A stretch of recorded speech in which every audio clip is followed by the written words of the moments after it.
लेकिन जाको रखे साइया मार सके ना को,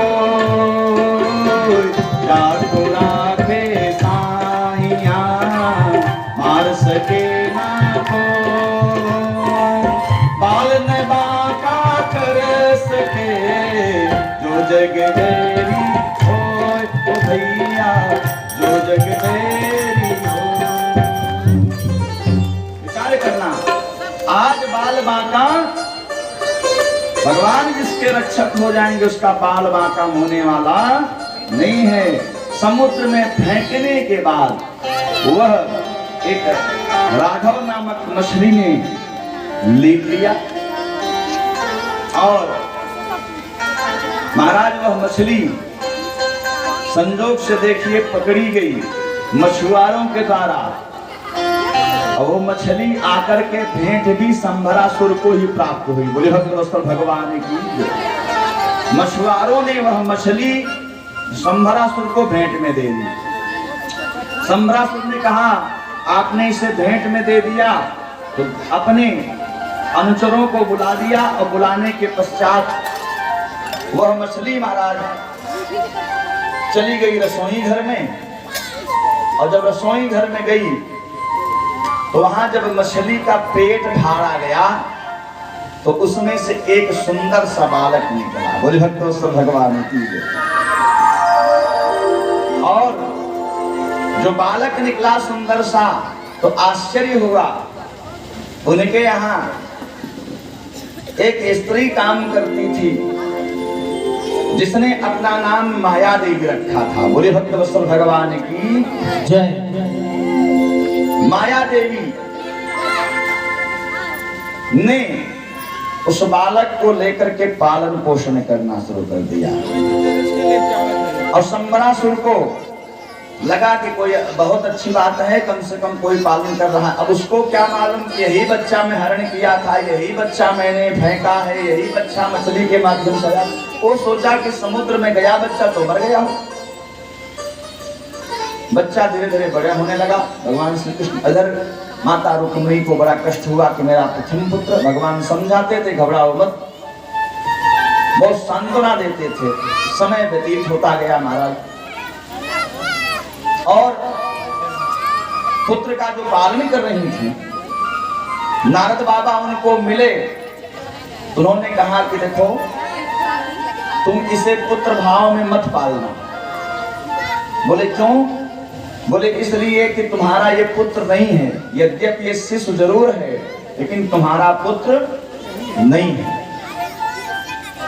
बोले महाराज समझे नहीं बात। बोले तुम पूर्व जन्म की हो रति, और ये तुम्हारे हैं पति, ये हैं कामदेव। तो जब भगवान शिव की तपस्या भंग करने के लिए कामदेव गए थे, तो कामदेव को भगवान शिव ने जला दिया था। जब शिव तीसर नयन उघारा, चितवत काम भय जरी छारा। तो रति रोती हुई गई भगवान के पास कि प्रभु मेरे पति को तो मार दिया, अब मेरा जीवन कैसे चलेगा? उन्होंने कहा कि तुम्हारे पति का शरीर खत्म हुआ है, तुम्हारे पति सबके शरीर में अनंग रूप में विराजमान रहेंगे। द्वापर युग में ऐसी स्थिति बनेगी कि कृष्ण तनय हुई हैं पति तोरा, बचन अन्यथा कोई न मोरा। कृष्ण तनय हुई हैं पति तोरा, बचन अन्यथा कोई न मोरा। तो वही कृष्ण तनय है ये। माया देवी ने कहा है तो बड़ी अच्छी बात है, आपने बता दी, अब शत्रु से सुरक्षा करना मेरा काम हो गया। अब माया देवी ने सारी माया आज महाराज सिखा दी प्रद्युम्न को। किसको सिखाई? प्रद्युम्न को सारी माया सिखा दी। अब प्रद्युम्न जब बड़े हुए तो बाद में भीषण युद्ध हुआ, और भीषण युद्ध में संबरासुर का पूरा परिवार और संबरासुर मारा गया। बोले भक्तवत्सल भगवान की जय, बोले श्याम रामचंद्र की जय, वृंदावन बिहारी लाल की। कहते हैं महाराज, आगे कथा बढ़ती है। एक बार भगवान श्री कृष्ण को चोरी लग गई, क्योंकि एक मणि थी सत्राजित के पास, जो सूर्य नारायण भगवान के द्वारा प्रदत्त थी।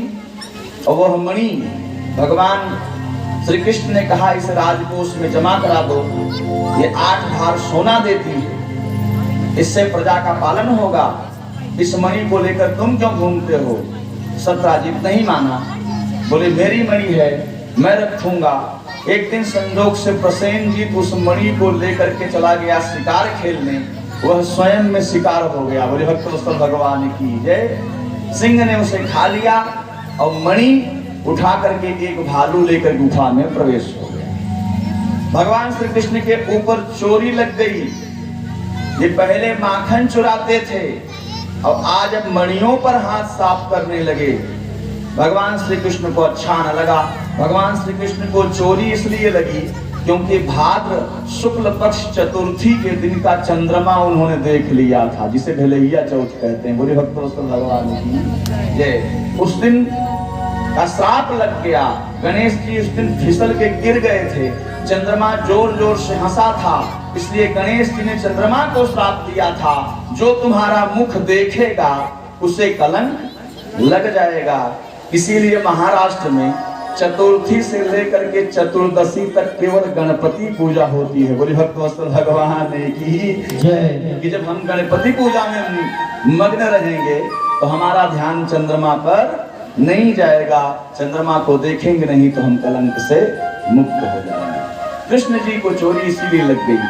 जरा आगे देखें, कृष्ण कलंक मिटाने के लिए आज मणि खोजने के लिए निकले।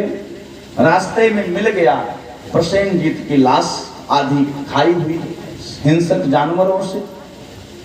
मणि उसके पास न मिली, लेकिन जहां सिंह के पैर पड़े हुए थे वहीं भालू का भी पैर पड़ा हुआ था।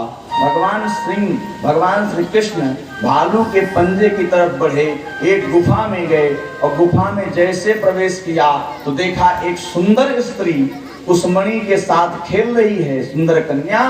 और उस कन्या का भगवान ने हाथ पकड़ के मणि छीनने की कोशिश की, और जैसे ही छीनने की कोशिश की चिल्लाई, बाबा बाबा देखो मणि छीन रहे हैं। तब तक एक भालू आकर के पीछे से भगवान के ऊपर रीछ आक्रमण कर देता है और रीछ भगवान की भीषण युद्ध होती है। परीक्षित जी महाराज सुखदेव से पूछते हैं, महाराज ये रीछ कौन है जो भगवान से इतना दिन तक लड़ रहा है? बोले ये रीछ कोई और नहीं, ये त्रेता के जामवंत जी हैं। बोले भक्तवत्सल भगवान की। क्योंकि भगवान का बल देखना चाहते हैं, देखिए भगवान कितने बलशाली हैं। इनको लोग रघुवीर कहते थे। मैं भी आपका बल देखना चाहता था। भगवान ने कहा तुम मेरे सेवक हो, सेवक से स्वामी लड़े तो मर्यादा नष्ट हो जाएगी। अगले युग में जब मैं आऊंगा तुम्हारा हमारा युद्ध होगा, वो द्वापर में युद्ध हो जाएगा, क्योंकि लीला पुरुषोत्तम बनूंगा मैं।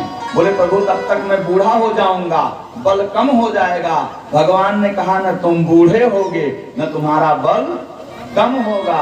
आज दोनों लोग भीषण युद्ध करते हैं और जामवंत की पुत्री जामवंती अंत में जब जामवंत परास्त हो जाते हैं तो कहते हैं सरकार यही मेरी पुत्री को ग्रहण कर लीजिए। भगवान का दूसरा विवाह हो गया जामवंती के साथ। बोले भक्तवत्सल भगवान की जय। और भगवान जब मणि ला करके सत्राजित को देते हैं तो जो सत्राजित को पहले भगवान को लोग कहते थे कि चोर हैं चोर हैं, आज वही सत्राजित को गाली दे रहे हैं, क्योंकि समाज है ना, समाज कभी किसी को भी कुछ कह सकता है।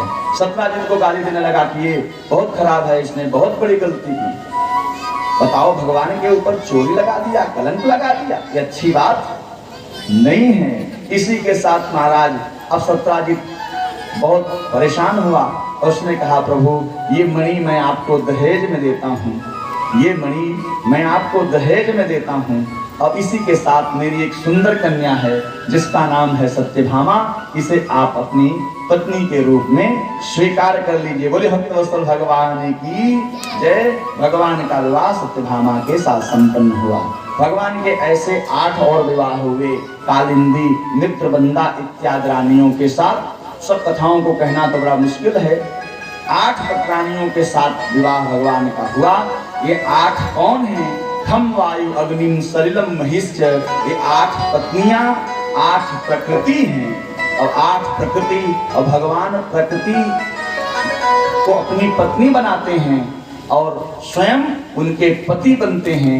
पुरुष और पुरुषोत्तम के माध्यम से ये सारा सृष्टि चलता है। बोले भक्तवत्सल भगवान की जय। उसके बाद आगे कथा बढ़ती है। एक राक्षस हुआ भौमासुर। भौमासुर नाम का जो राक्षस हुआ, उसने 16,100 कन्याओं को, जिसमें नर कन्या, नाग कन्या, देव कन्या, ऋषि कन्या, सबको बंदी बना लिया था। भगवान ने जाकर के भौमासुर का वध किया और 16,100 स्त्रियों को बंदी गृह से बाहर निकाल दिया। और बाहर निकालने के पश्चात महाराज कहूँ चलो हम तुम्हारे घर तुमको पहुंचा देते हैं, लेकिन 16,100 जो स्त्रियां थीं वो हाथ जोड़ के गिड़गिड़ाने लगी, प्रभु अब हमको कौन स्वीकार करेगा? राक्षस के यहाँ इतना दिन रह आई हैं, हमको कोई ग्रहण नहीं करेगा, हमको शुचिता की दृष्टि से लोग नहीं देखेंगे। प्रभु अगर आप चाहें तो हमें ग्रहण कर सकते हैं, क्योंकि समर्थ के नहीं दोष गोसाई, रवि पावक सुरसर की नाई। आप सर्वसमर्थ हैं, इसलिए आप ग्रहण कर लीजिए। तो कहते हैं भगवान ने 16,100 रानियों के साथ विवाह किया। ये 16,100 कौन थी? ये देखने में देव कन्या, नर कन्या, नाग कन्या थी, लेकिन ये 16,100 ये वेद की ऋचाएं हैं जो भगवान की पत्नियां बन के आई हैं। क्योंकि वेद तो स्वयं श्रुति जो देवी हैं, श्रुति तो सदैव से भगवान की ही पत्नी रही हैं। बोले भक्तवत्सल भगवान की जय। इस प्रकार से भगवान का 108 विवाह संपन्न हुआ। भगवान ने आगे चल करके जरासंध का वध कराया भीम से,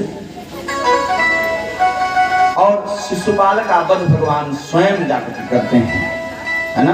क्योंकि शिशुपाल की माता जी को कहा था कि इनकी 100 गलतियों को हम माफ कर देंगे, लेकिन आज शिशुपाल ने भगवान को गाली देना शुरू कर दिया। भगवान गिनते चले गए, जैसे ही 100 पूर्ण संख्या हुई भगवान ने उसका वध कर दिया। और बाद में भगवान ने वक्रतंत्र का वध किया। समस्त राक्षसों का वध करते हुए भगवान ने पृथ्वी को राक्षसों से निर्मूलता की तरफ बढ़ा दिया। बोले भक्तवत्सल भगवान की जय। धर्म की स्थापना कर दी। महाराज नृग की कथा आती है। नृग बहुत बड़े दानी थे, वो बन गए गिरगिट। महाराज गिरगिट क्यों जानते हैं? गिरगिट इसलिए बन गए कि वो 1 लाख गौओं को, जिसके सींग में सोना, खुर में चांदी मढ़ी होती थी और उनके ऊपर मखमली वस्त्र रखे होते थे, ऐसे गौओं का दान महाराज नृग करते थे। लेकिन एक दिन दान दिए, संजोग से एक गौ उस गौ की श्रेणियों से निकल करके, समूहों से निकल करके उसी गौ में पुनः मिल गई, जिस गौ को दूसरे दिन उनको दान देना था। बोलिए भक्तवत्सल भगवान की। मतलब एक ब्राह्मण को 1 लाख गौ में दान किया, उसमें से एक गौ निकली, तो जो कल दान देने वाली गौ थी उसी गौ के समूहों में जाकर के मिल गई। और जब मिल गई, दूसरे दिन भी दान का संकल्प हुआ, तो 1 लाख गौ में लेकर के जब ब्राह्मण दूसरे दिन वाला जाने लगा, तो पहले दिन वाला ब्राह्मण ने गया, बोले ये गौ मेरी है। दूसरे दिन वाले ने कहा ये गौ मेरी है।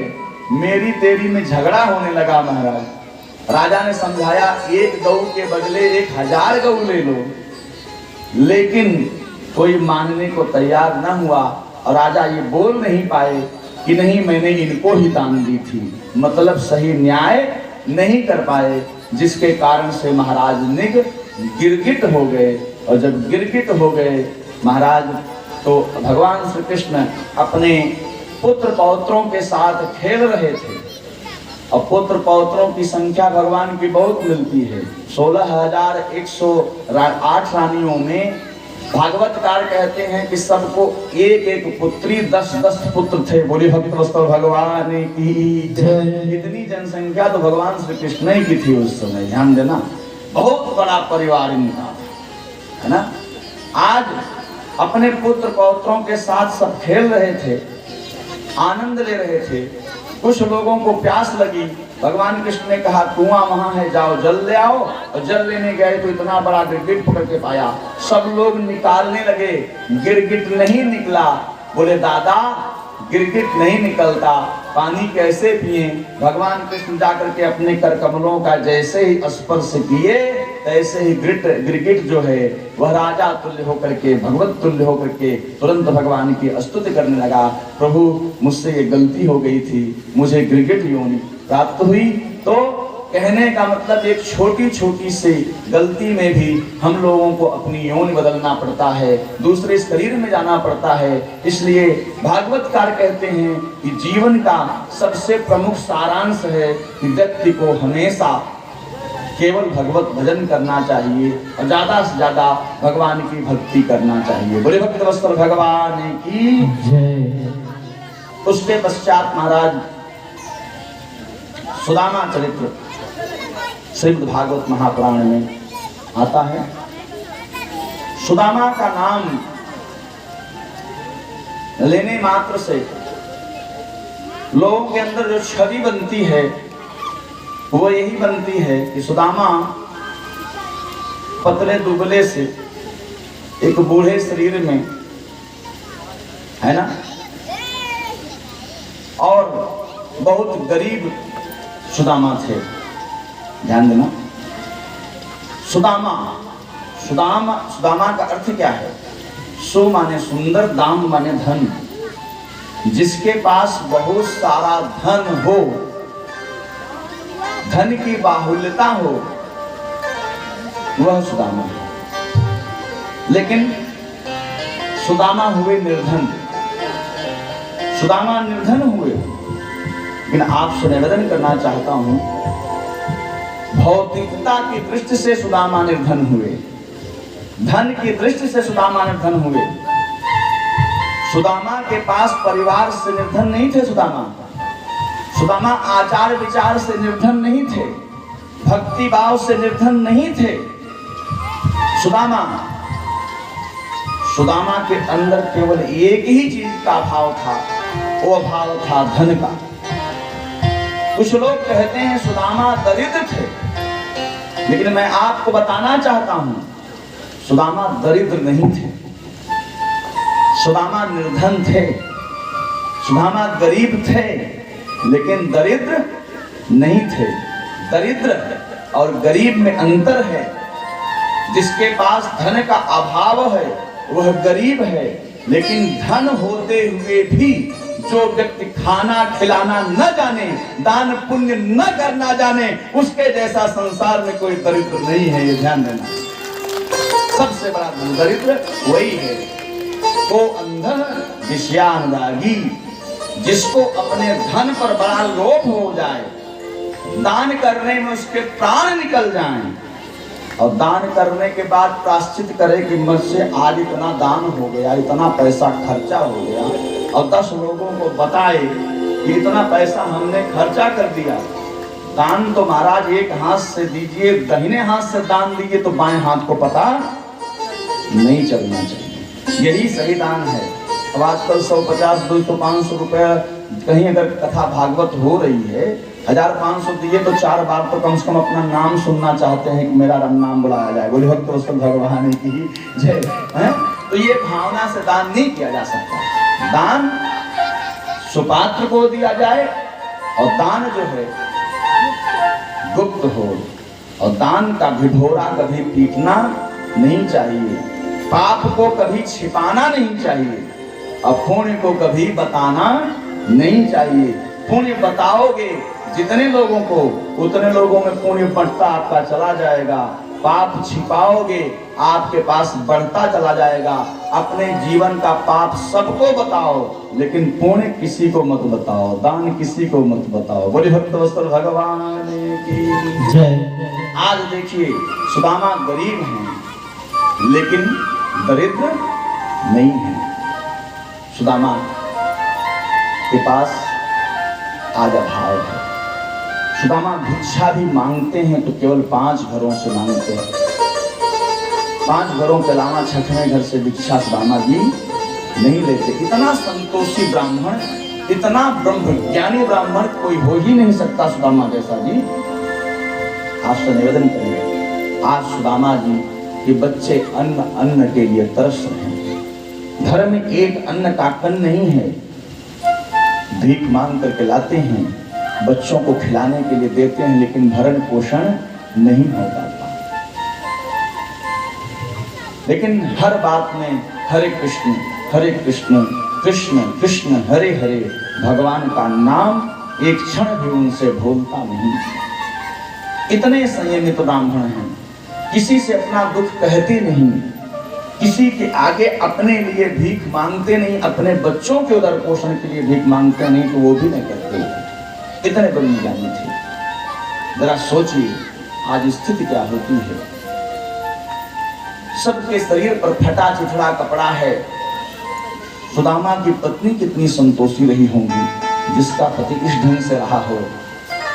आज की पत्नियां क्या ऐसे पति को बर्दाश्त कर पाएंगी? महाभारत रोज हो जाएगा, ध्यान देना। लेकिन सुशीला जैसी स्त्री ने कभी ऊह तक नहीं की। जो था उसमें अपना जीवन यापन कर लिया। महाराज आज स्थिति क्या हो गई जानते हैं? घर में अन्न का कण नहीं। भगवान श्याम सुंदर बैठे हैं। माता रुक्मणी ने कहा, श्याम सुंदर ये सुदामा के आपके मित्र हैं बचपन के, क्या अगर आप इन्हें देना चाहें तो आप भी नहीं दे पाएंगे? भगवान श्री कृष्ण ने कहा, देवी ये समय का चक्र है, जब तक जिसके जो भाग्य में है उसे चाहने पर भी कुछ नहीं दिया जा सकता। रुक्मणी ने कहा, आप देना ही नहीं चाहते, आप देना चाहते तो कैसे संभव था न दे पाते? बोले देवी मैं पिता हूं, तुम माता हो, अगर मैं नहीं देना चाहता तो तुम ही चल करके दे दो, मैं तुम्हें कहां मना करता हूं। दोनों लोग राजा बनकर के, रानी बनकर के आज सुदामा जी के नगर में आए, भंडारा किया। भंडारा करने के पश्चात महाराज सुदामा के पूरे परिवार को भी निमंत्रण गया। सुदामा ने सोचा एक टाइम पूरा परिवार भर पेट भोजन कर लेगा, लेकिन अगर मैं जाऊं भोजन ले आऊं तो मेरी भूख प्यास तो भगवत भजन से ही मिट जाती है। मेरी अनुचरी, मेरी पत्नी भी मेरे पथ पर चलती हुई समय बिता लेगी, लेकिन अगर भोजन आ जाएगा तो थोड़ा थोड़ा करके बच्चे लोग, पक्का भोजन है, 2-3 दिन इनका निकल जाएगा। यही भाव लेकर के सुदामा जी चले कि चलो मैं जाकर के भोजन ले आता हूँ, सबको देता हूँ। अब भोजन लेने के लिए सुदामा जी गए और जाने के पश्चात राजा ने देखा। राजा कौन है? भगवान कृष्ण कन्हैया। रानी कौन? रुक्मिणी मैया। कहते हैं दोनों ने देखा, बहुत खुश हुए। बोले बच्चे नहीं आए? बोले बच्चे घर पे ही भोजन खा लेंगे, प्रसाद पा लेंगे, आप प्रसाद दे दो बस। आज जितना नहीं देना चाहिए था, भगवान राजा के रूप में जो विराजमान हैं और लक्ष्मी मैया जो विराजमान हैं, दोनों ने खूब मालपुआ, सूखा भोजन खूब सारा दिया, मिठाई पूड़ी सब दे दिया, ले जाओ ज्यादा से ज्यादा। और सुदामा जी गठरी बांध करके अपने सर पर चले रख करके, लेकिन जैसे ही सुदामा जी रख करके चले, रास्ते में जो दरिद्रता रूपी घोड़ी थी वह आकर के सामने खड़ी हो गई। क्योंकि राज्य किसका चल रहा था? दरिद्रता का। जब दरिद्रता आपके जीवन में रहेगी, समय खराब होगा, तो लक्ष्मी आपके जीवन में नहीं आएंगी, और लक्ष्मी रहेंगी तो आपके जीवन में दूर दूर तक दरिद्रता फटकने नहीं पाएगी। ध्यान देना, आज वह दरिद्रता रूपी घोड़ी आके खड़ी हुई सुदामा के पास। सुदामा ने रास्ता बदला, इधर गए, अंत में उस घोड़ी ने एक टाप उठा करके मारा, सुदामा जी के सर पर लगा। सुदामा जी गिर पड़े, मस्तिष्क से खून निकलने लगा। आज सुदामा जी की आंखों में आंसू है, इसलिए नहीं कि उनको चोट लग गई, उनके सर से खून निकल रहा है। आज सुदामा जी की आंखों में आंसू इसलिए है कि मैंने बहुत बड़ा गलत काम किया। मैंने तो सोचा था कि ये भोजन ले चलूंगा तो मेरे बच्चे 2-3 दिन तक खाएंगे, लेकिन आज मैंने उन बच्चों की पेट काट ली। ये भोजन खाने योग्य न रह गया, वो खा भी नहीं पाए। अगर आए होते तो कम से कम भर पेट भोजन तो कर लेते। आज सुदामा जी की आंखों से सुधारा गिर रही है। घर पहुंचे, पत्नी ने देखा क्या हुआ, सर में चोट कैसे लगी, पूरी बात उन्होंने बताई। आज पत्नी की आंखें भर आई, पत्नी अधीर हो चुकी थी। वाह प्रभु, आज कैसी समय आ गया हम लोगों के जीवन में, कैसा समय आया कि आज मेरे घर में 4 बूंद सरसों का तेल भी नहीं है कि मैं गरम करके अपने पति परमेश्वर के सर पे लगा दूं। मेरे बच्चे आज भूख से बिलख रहे हैं,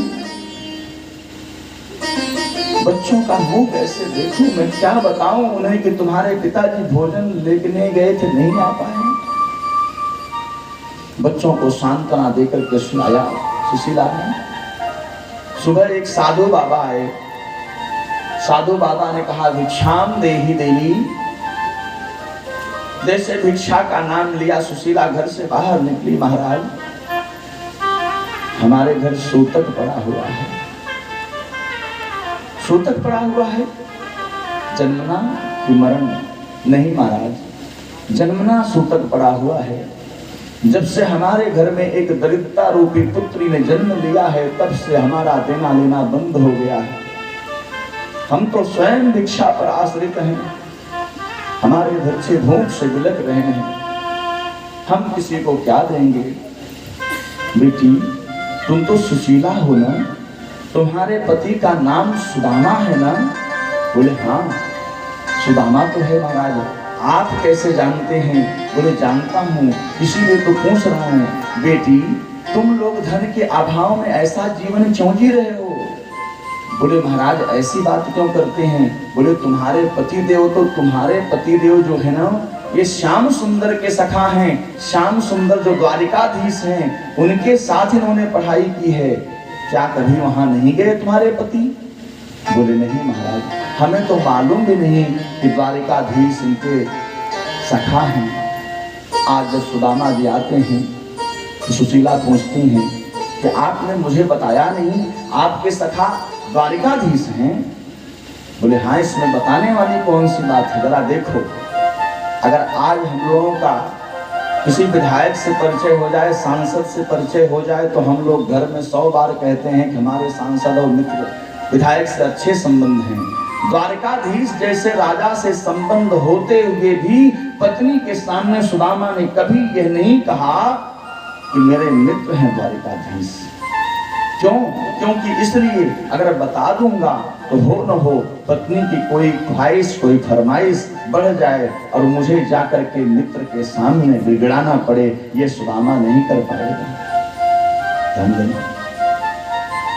बोले देवी, इसमें बताने लायक कौन सी बात है? बोले महाराज, बताए होते। अगर मैं जान गई तो आपसे एक निवेदन करना चाहती हूँ। बोले क्या? बोले हर जगह आप भिक्षा मांगते हैं, एक बार द्वारकाधीश के यहाँ क्यों नहीं चले जाते? मैंने सुना है वो भगवान है, जब वो देंगे हमारे घर की गरीबी पूरी तरह से मिट जाएगी।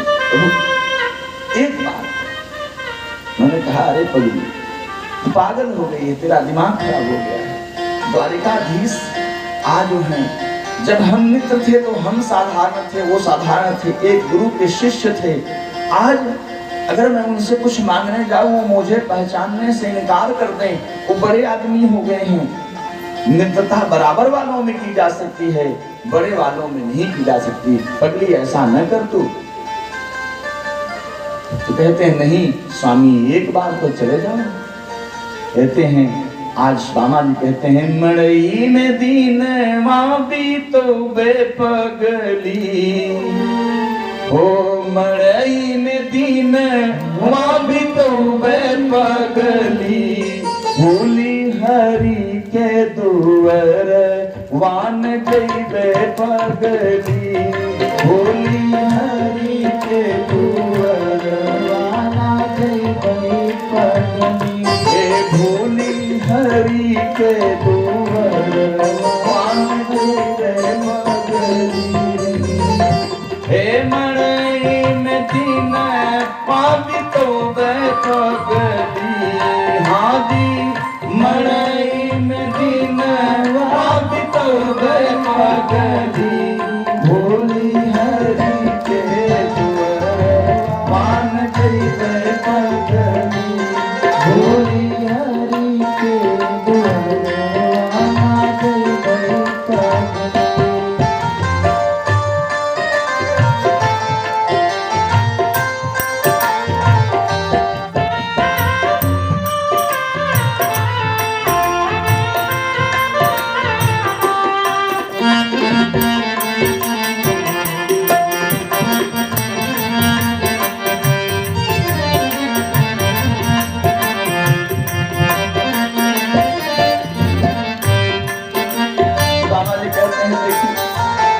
मेरी स्थिति क्या है देखते हैं।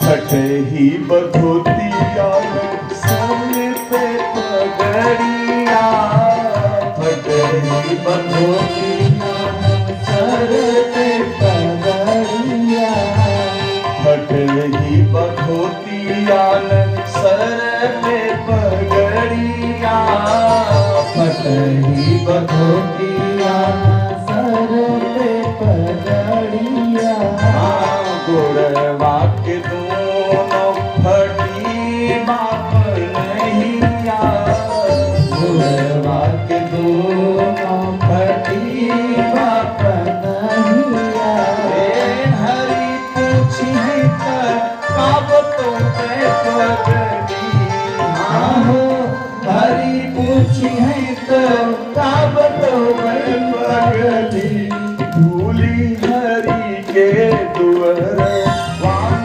जइबे पगली, भूली हरि के दुवर वान जइबे पगली।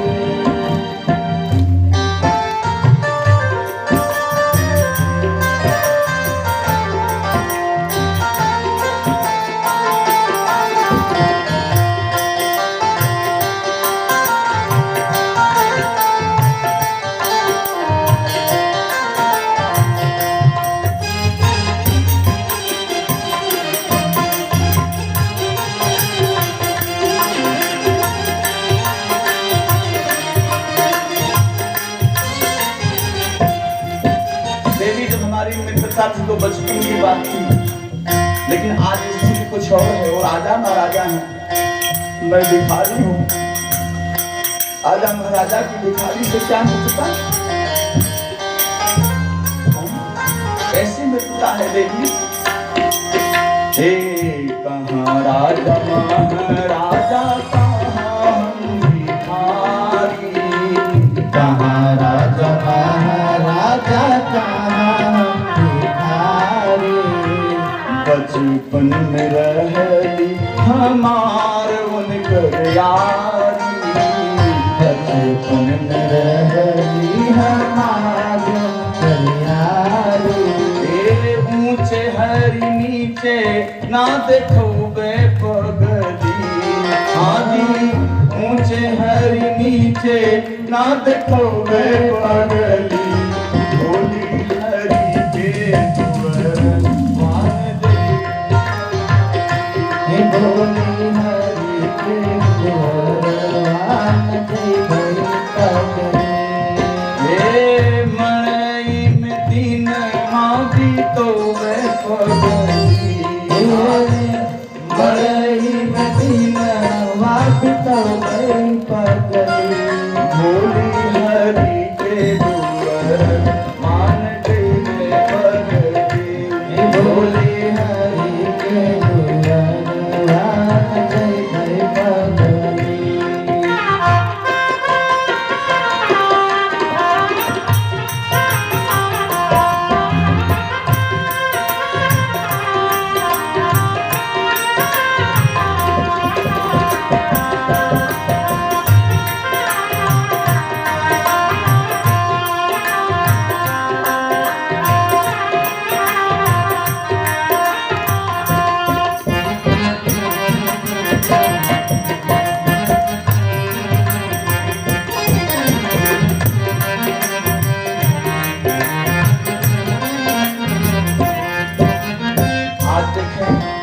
सुदामा जी कहते हैं मेरे बेटे भूख से बिलख रहे हैं, घर में अन्न का धन नहीं।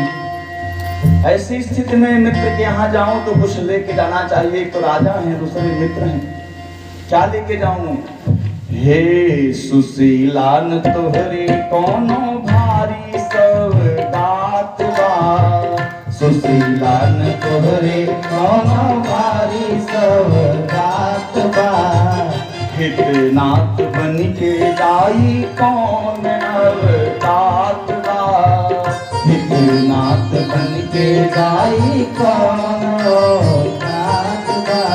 ए हरि मांगी है का देखो बे पगड़ी, हादी हरि मांगी है का देखो बे पगड़ी, बोली हरि के दुआर बान दे पगड़ी, बोली हरि के दुआर बान दे पगड़ी। ओ मन दिन मांगी तो पगड़ी, बोली हरि के दुआर बान दे पगड़ी, बोली हरि के दुआर बान दे पगड़ी।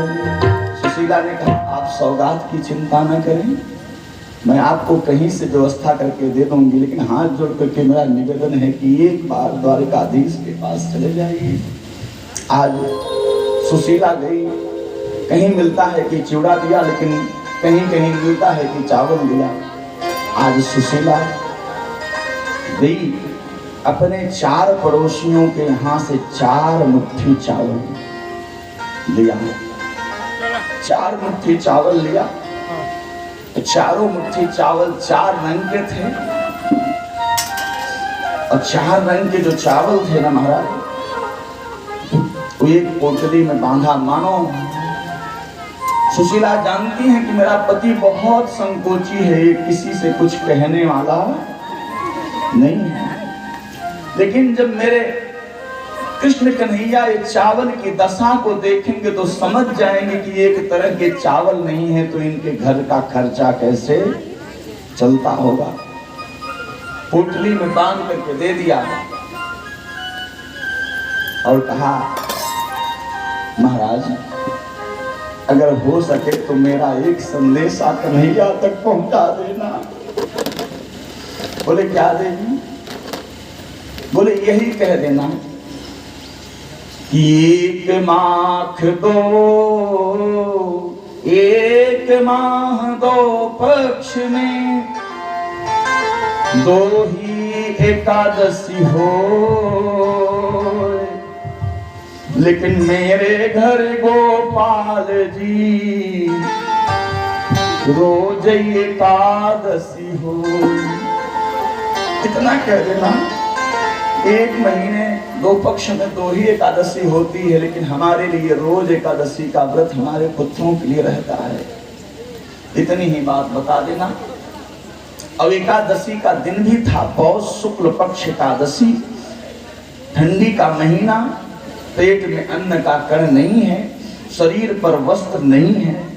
जिन समय में हम अच्छे से अच्छे ऊनी वस्त्रों को पहन करके रजाइयों में दुबके पड़े रहते हैं, फिर भी हमें ठंड लगती है, उस समय में पौष शुक्ल पक्ष एकादशी के दिन जब सुदामा जी ने अपने घर को छोड़ा, ठंडी हवाएं चल रही थी, पेट में अन्न का कण नहीं है, शरीर पर वस्त्र नहीं है, धोती कई जगह से फटी पड़ी है, सर पर पगड़ी नहीं है, पैर में पनही नहीं है, सुदामा जी चल देते हैं, हरे कृष्ण कृष्ण कृष्ण कहते हुए निकल रहे हैं।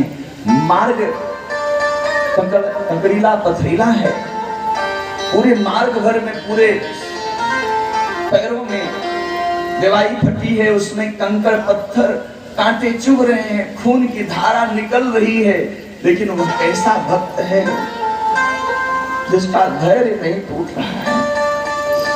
भगवान का स्मरण करते हुए वो चल रहा है। भगवान ने गीता में उद्घोष किया है, जो मेरी तरफ 1 कदम चलता है मैं उसकी तरफ 100 कदम चलता हूं। और जाते जाते जा रहे हैं, शरीर एकदम थक चुका है लेकिन फिर भी चल रहे हैं। कह रहे हैं कैसे आऊं मैं कन्हैया बड़ी दूर नगरी, कैसे आऊं मैं कन्हैया बड़ी दूर नगरी, कैसे आऊं मैं कन्हैया बड़ी दूर नगरी, कैसे आऊं बड़ी दूर नगरी, कैसे आऊं कन्हैया। हे चलत चलत मोरे हाथ पांव थकी गए, चलत चलत मोरे हाथ पांव थकी गए, इंद्री शिथिल भई देह दुबरी, कैसे आऊं मैं कन्हैया बड़ी दूर नगरी, कैसे आऊं मैं कन्हैया बड़ी दूर नगरी, कैसे आऊं मैं कन्हैया बड़ी दूर नगरी, कैसे आऊं मैं कन्हैया।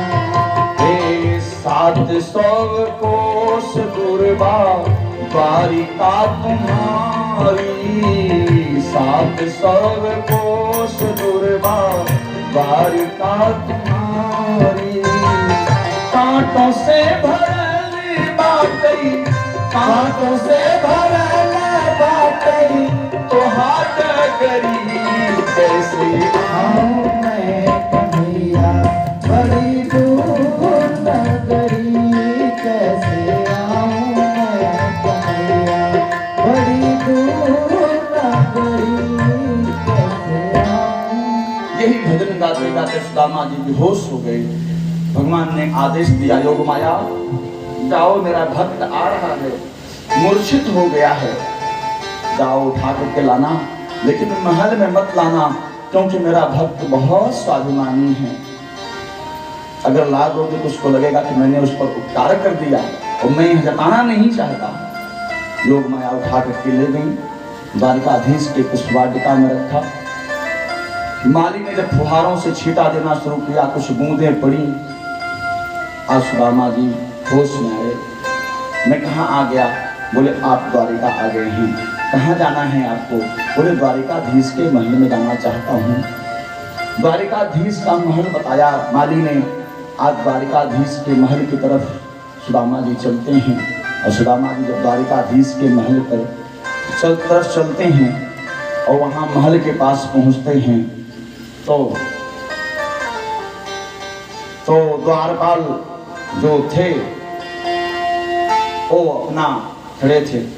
भगवान श्री कृष्ण के जो द्वारपाल थे, सुदामा पहुंचे, द्वारपालों से कहा यह कृष्ण का महल यही है? बोले हाँ कृष्ण का महल तो यही है। कहाँ जाना चाहते हो? बोले कृष्ण के महल में जाना चाहते हैं। बोले कृष्ण का आपका संबंध क्या है? बोले कृष्ण हमारे मित्र हैं। अब द्वारपाल उनको ऊपर से नीचे निहार रहे हैं। अरे ऐसा गरीब तो हमारे पूरे द्वारिका में कोई नहीं है, ये बाहर का कोई लगता है और ये अपना मित्र बता रहा है। अरे कहाँ राजा भोज, कहाँ गंगू तेली, अरे इतनी ऊंची बात, अरे महाराजा द्वारिकाधीश हैं और ये इतना गरीब आदमी उनका मित्र कैसे हो सकता है? दूसरे द्वारपाल ने कहा यार तू भूल गया है क्या? हमारे मित्र हमारे कृष्ण जी का नाम एक दीनबंधु भी है। इनका नाम एक दीनबंधु करुणा सिंधु। हो सकता है कहीं कहीं किसी ने मित्रता कैसे की हो। आजकल लोग गाते हैं अरे द्वारपालों कन्हैया से कह दो मिलने सुदामा गरीब आ गया है, कहते हैं। लेकिन आज देखो उसमें से एक द्वारपाल सूझबूझ वाला था। उसने कहा कि देखो हमारे द्वारिकाधीश का नाम दीनबंधु है। अगर तुम कहो, लोग कहते हैं सुदामा जी को धक्का दे दिया, सुदामा जी को मार दिया, ऐसा अशिष्ट द्वारपाल द्वारिकाधीश के यहाँ कोई नहीं था। बोले भक्तवत्सल भगवान की जय। ध्यान देना। हाँ एक बार रोका जरूर, लेकिन रोकने के बाद पूछने के बाद मन में भाव आया तो हो सकता है द्वारिकाधीश हैं। द्वारिकाधीश दिनबंधु भी हैं, मित्र हो सकते हैं, रुको मैं पूछ करके आता हूँ। उस समय भगवान अंतःपुर में थे, जहाँ भोजन करके विश्राम करने के बाद किसी भी दूत को अनुमति प्राप्त नहीं होती। भगवान भोजन पा चुके थे और शरीर पर उनके कोई कपड़ा नहीं था, मुकुट निकाल दिए थे, क्योंकि विश्राम करते समय आदमी जो है आभूषण नहीं पहनता, केवल धोती पहने थे, एक पटका रखे हुए थे, बस विश्राम करने जा रहे थे। लेकिन अंतःपुर में वह दूत पहुंचा। दूत ने बताया कि बहुत जरूरी सूचना देनी है द्वारिकाधीश के लिए। तो आज पहुंचता है और पहुंचने के बाद कहता है कि महाराज एक आदमी आया है, वो आपसे मिलना चाहता है। बोले कैसा है वो? बोले उसके पैरों में पनही नहीं है, सर पे पगड़ी नहीं है, धोती कई जगह से फटी हुई है, धोती फटी सी लतुई दुपट्टी। आज यह स्थिति है महाराज।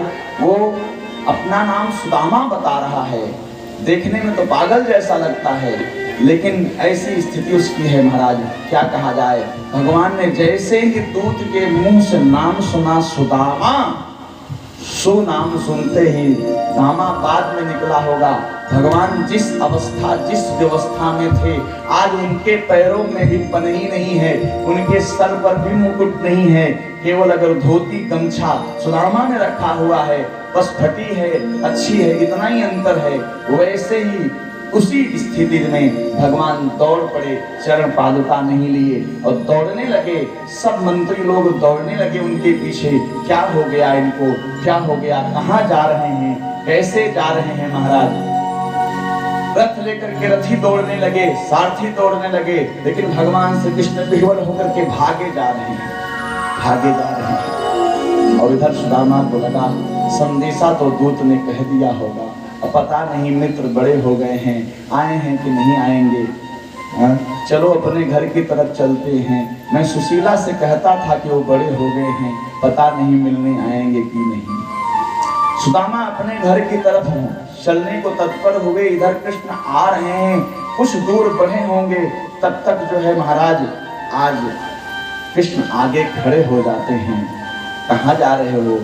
आए थे, बिना मिले ही जाओगे। आज सुदामा कृष्ण को एक दूसरे को पकड़ करके आलिंगन कर रहे हैं। जितना सुदामा रो रहे हैं उससे कम कृष्ण नहीं रो रहे। सुदामा कृष्ण दोनों की आंखों से केवल बरसात हो रही है। दोनों एक दूसरे के कंधे पर सर रख करके रो रहे हैं। बड़े मंत्री उनको हटाते हैं, बगल करते हैं, लेकिन आज फिर वैसे जैसे एक माँ बेटी को विदा करते समय जितना रोती है, लोग छुड़ाते हैं, फिर भी माँ की तरफ या पिता की तरफ बेटी बढ़ जाती है, उसी प्रकार से आज सुदामा कृष्ण एक दूसरे को पकड़ के रो रहे हैं। अंत में अंधक वंश के राजाओं ने छुड़ाया। भगवान श्री कृष्ण सुदामा को लेकर के रथ पर सवार होकर के चले और जैसे ही पहुंचे अंतःपुर में, आज कितनी दास-दासियां उनके घर होंगी, लेकिन सुदामा ने कहा कि रुक्मिणी से कह दो, रुक्मिणी जरा पानी लाओ। रुक्मिणी को आश्चर्य हो गया, भगवान मुझसे इस ढंग से पानी कभी नहीं मांगते, दास-दासियां हैं, सेवा में लगी हुई हैं, लेकिन ये कोई विशिष्ट अतिथि होगा। उन्होंने सोचा ठंडी का महीना है, पानी गर्म कर दूं। जब तक गर्म करने लगी महाराज, तब तक ऐसे ही स्थिति हो गई। ऐसे बेहाल विवाइन सोपगे, कंटक जाल लगे पुनि जोई, आए महासुख आए महादुख, पाए सखा तुम आए तेरन की तेरी खोई, पानी तरासे तो हाथ छुलो नहीं, नैनन के जल से कर दो, पानी तरासे तो हाथ छुलो नहीं, नैनन के जल से कर दो। आज उनके आंखों से जो गरम गरम आंसू गिरे, वही उनके दरार में पड़े हुए थे। कंकड़ पत्थर सबको निकाल के भगवान ने अलग किया और उनका चरण धुला। उसके बाद उनको अच्छे ढंग से स्नान कराया। ब्रह्मा ने उनके मस्तक पर लिख दिया था श्री क्षय लेकिन आज भगवान नारायण स्नान कराते समय उलट दिए उसको। लिखा था श्री क्षय। भगवान कृष्ण ने कहा ब्रह्मा सुन लो, हमारे मित्र के मस्तक पर तुमने श्री क्षय लिखा है, मैं उसको उल्टा कर रहा हूं। अब यह क्षत्रिय हो जाएगा, इनके पास जो धन होगा वो किसी के पास धन नहीं होगा। और आज महाराज दोनों बैठने के बाद बचपन की बातें करने लगे। क्यों सखा, विवाह किए कि नहीं किए? सुदामा ने कहा विवाह किया, और विवाह किया तो भाभी ने ही आपके पास मुझे भेजा। अच्छा, भाभी ने भेजा है तब तो जरूर कुछ न कुछ दिया होगा। बोले कुछ नहीं दिया। अभी टाल गए, बोले कुछ नहीं दिया। अच्छा, तो श्याम सुंदर तुमने विवाह किया? बोले हाँ। बोले तो विवाह कहाँ किया? पत्नी कहाँ है? रुक्मिणी आए प्रणाम किए, महाराज जी प्रणाम, अखंड सौभाग्यवती भव, पुत्रवती भव, आशीर्वाद दिया। जामवंती आई, बोले ये? बोले वही हैं सब। बोले अखंड सौभाग्यवती पुत्रवती भव। अब सत्यभामा ऐसे ऐसे करके महाराज 16,108 रानियों की लाइन लग गई। अब पहले तो कहते थे सौभाग्यवती भव, पुत्रवती भव, आयुष्मती भव, अब केवल भव भव भव।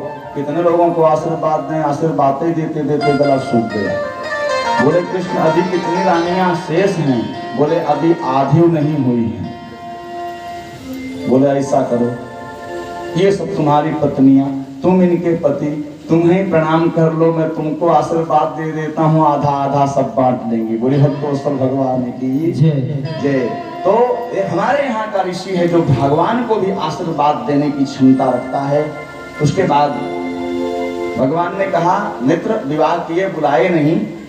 सुदामा ने कहा मित्र हमने तो एक विवाह किया, नहीं बुलाया, भूल हो गई, लेकिन तुमने 16,108 विवाह किया, उसमें भी तो नहीं बुलाया। बोले तो कहाँ, एक तो बरतिये लेकर रहे जो बुलाई। बोले भक्तोत्सल भगवान की, किसी में बारात लेके जाते तब तो बुलाते, ऐसे ही विवाह हो गया। बोले भक्तोत्सल भगवान की। बचपन की बातें कहते हैं महाराज, आज बताओ हमारे लिए कुछ लाए हो? बोले कुछ नहीं लिया हूँ, चावल की पुटली छिपाए जा रहे हैं। बोले मित्र तुम्हारी आदत अभी तक गई नहीं। याद है जब गुरु माता ने चना दिया था, वो चना हम दोनों को दिया था, लेकिन तुम अकेले अकेले खा गए थे पेड़ पर चढ़ करके, है ना? अभी वही चोरी वाली आदत तुम्हारी बनी हुई है। लेकिन आपसे निवेदन करना चाहता हूँ, जो लोग कहते हैं कि सुदामा कृष्ण के हिस्से का चना खा गए इसलिए दरिद्र हो गए, बात उसमें यह नहीं थी, बात उसमें कुछ और थी। एक माता जी थी, बूढ़ी थी, उनके घर में अन्न का एक दाना नहीं था। किसान के खेतों से उन्होंने चना का एक एक दाना उठाया था, उठा करके एक पोटली में रख दिया। सुबह होगी इसको धे दूंगी, दोपहर तक फूल जाएगा, नहा धो करके भगवान को प्रसाद ग्रहण कराऊंगी, यही चना मैं खा लूंगी, क्योंकि मेरे घर में भगवान को भोग लगाने के लिए कुछ है नहीं। वही पोटली का चना, संजोग देखिए गरीबी में आटा गीला होता है। चोर आए, चोर ने सोचा लाल पोटली में कुछ सोना चांदी हीरा मोती है, उस पोटलिया को लेके गायब हो गए। सांदीपनी गुरु के यहाँ पहुंचे, उनके यहाँ भी चोरी करना चाहते थे, लेकिन गुरु माता जग गई, चोर भाग गए। सुबह हो गई, गुरु माता ने वही पोटली उठा करके सुदामा को दे दी कि बेटा ये चने रखे हैं, ले जाओ तुम दोनों बांट के खा लेना। लेकिन उसमें बात क्या हो गई, बूढ़ी औरत जब चना अपना नहीं पाई तो उसने श्राप दिया कि मुझसे ज्यादा गरीब कौन था, मेरे घर में अन्न का कन नहीं था, जो इस चना को खाएगा वह जन्म जन्मांतर तक दरिद्र हो जाएगा। और जब यह चना खोला और सुदामा ने पढ़ लिया, उस चने पर लिखा हुआ भाव कि इस चने पर दरिद्रता लिखी है, अगर मैं खाऊंगा तो केवल मैं दरिद्र होऊंगा, अगर इस मेरे कृष्ण को दे दूंगा तो पूरा भुवन दरिद्र हो जाएगा, मेरा मित्र दरिद्र हो जाएगा, इसलिए मेरा मित्र दरिद्र न हो, इसके हिस्से की दरिद्रता मैं ग्रहण कर लूंगा। इसलिए सुदामा ने वो चना खा लिया। जरा सोचिए, सुदामा का बहुत बड़ा त्याग रहा। इसीलिए आज भगवान कृष्ण इस त्याग को जानते हैं। इसलिए जब चावल पा गए तो चावल पा करके एक मुट्ठी लिया, पहले ही मुट्ठी लेते ही प्रभु ने स्वर्ग सुदामा के नाम किया है। पहली ये मुट्ठी लेते ही प्रभु ने स्वर्ग सुदामा के नाम किया है। दूसरी ये मुट्ठी में पृथ्वी लोक का वैभव विप्र को सौंप दिया है। तीसरी ये मुट्ठी में देने लगे, तीसरी ये मुट्ठी में देने लगे, वैकुंठ तो लक्ष्मी ने रोक दिया है। अपना निवास दाने में दे रहा, कैसा ये दानी मेरा प्रिया है। अपना निवास दाने में दे रहा, कैसा दानी मेरा प्रिया है। अपना निवास में दाने दे रहा, कैसा ये दानी मेरा प्रिया। अरे आप ये क्या करने जा रहे हैं? दो मुट्ठी के बाद रुक्मिणी ने हाथ पकड़ लिया। क्या करने जा रहे हैं? आप अपना वैकुंठ में दे देंगे तो आप तो सुदामा हो जाएंगे, ये कृष्ण हो जाएगा। बोले देवी यही तो मैं चाहता हूं। इसने जो सुदामा बनकर के दुख सहा है, मैं इसे कृष्ण बना करके वो सारा जीवन का सुख, सारी भुवन का सुख इसे प्रदान करना चाहता हूं।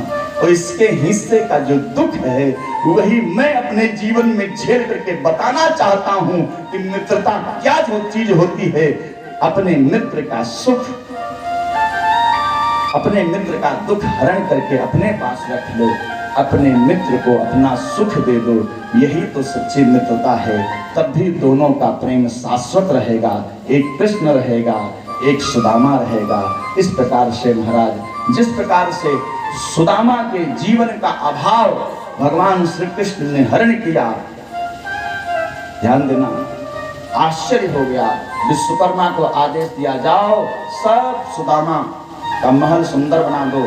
विश्वकर्मा पहुंचे, सुशीला से कहा महल आपका सुंदर बनाने आया हूं। बोले क्यों? बोले इसलिए कि आप के ऊपर भगवान प्रसन्न हैं, आपके परिवार के ऊपर भगवान प्रसन्न हैं। सुशीला ने कहा अगर तुम ये समझते हो विश्वकर्मा कि मेरा पति, मेरे बच्चे, मैं ही मेरा परिवार है तो गलत समझ रहे हो। मेरा परिवार यही नहीं है। मेरे घर में जब अन्न के लिए एक कण नहीं था, किसी के यहाँ से चावल आता था, किसी के यहाँ से दाल आती थी, किसी के यहाँ से बच्चों के लिए दूध आता था, किसी के यहाँ मेरे लिए सब्जी आई है। सब लोगों ने मेरा सहयोग किया है। अगर सबका घर बदलना है तब मेरा कुटिया बदलना, अन्यथा तुम छोड़ करके चले जाओ। मुझे अपनी कुटिया में ही संतोष है, मैं अपना घर बदलने नहीं दूंगी। तुरंत विश्वकर्मा ने कहा भगवान ऐसे सुशीला कह रही है। बोले जैसे सुशीला कह रही हूँ वैसे कर दो। वाह सुशीला, आज वसुधैव कुटुंबकम का नारा अगर किसी ने दिया तो सुशीला देवी ने दिया। सोचिए, अपने सुख में अपने ग्राम वासियों, क्षेत्र वासियों, पड़ोस वासियों को सुख प्रदान किया। महाराज यही जीवन का सारांश है, यही भागवत कथा का सारांश है। जीवन में किसी प्रकार से किसी को प्रताड़ित न करना, यही सच्ची भक्ति है। जीवन में किसी को न सताना, यही सच्ची भक्ति है। परमात्मा को हर जीव में देखना, यही सच्ची भक्ति है। और इसी के साथ सुदामा चरित्र की कथा यहीं विश्राम करते हुए अब मात्र एक कथा शेष और कहना है, जो कि परीक्षित मोक्ष की कथा है। लेकिन उसके पहले ये भागवत का शाश्वत नियम है कि परीक्षित मोक्ष के बाद और कोई कार्यक्रम आगे बढ़ता नहीं है। इसलिए आज इसमें एक विधान है कि घर वालों से लेकर के जो भी व्यास पूजन करना चाहते हैं, कथा के विश्राम दिवस पर, समापन के अवसर पर सब लोग आए और सबसे पहले मुख्य यजमान आए, व्यास पूजन करें और व्यास पूजन के बाद अब कथा का समापन और आरती होगी। बस मात्र 2 मिनट की कथा और शेष है, इसलिए आप लोग आइए और मुख्य यजमान को लाइए। सबसे पहले व्यास पूजन, क्योंकि कथा का आज मंच बस यही पूर्ण हो रहा है। कल मात्र हवन